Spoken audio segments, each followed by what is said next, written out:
মানুষকে অশান্তির হাত থেকে রক্ষা করতে হবে। এই 4 দফা কাজ করতে রাজি আছেন? তাহলে আপনাদের আমি বলবো আগামী নির্বাচনে কোরআনের আইন চালু করতে তো রাজি আপনারা, কি বলেন? এই কোরআনের আইনকে চালু করতে হলে আপনাদেরকে ঐক্যবদ্ধ থাকতে হবে। পারবেন? আবু সাঈদের জেলার লোকেরা, রংপুরে আবু সাঈদের বাড়ি, তিনি যদি জীবন দেশে সুবিচার কায়েম হতে পারে,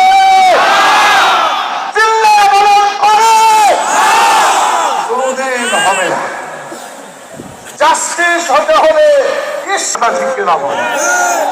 বাংলাদেশে জাস্টিস তো হয় নাই, জুলুম অত্যাচার নির্যাতন হয়েছে।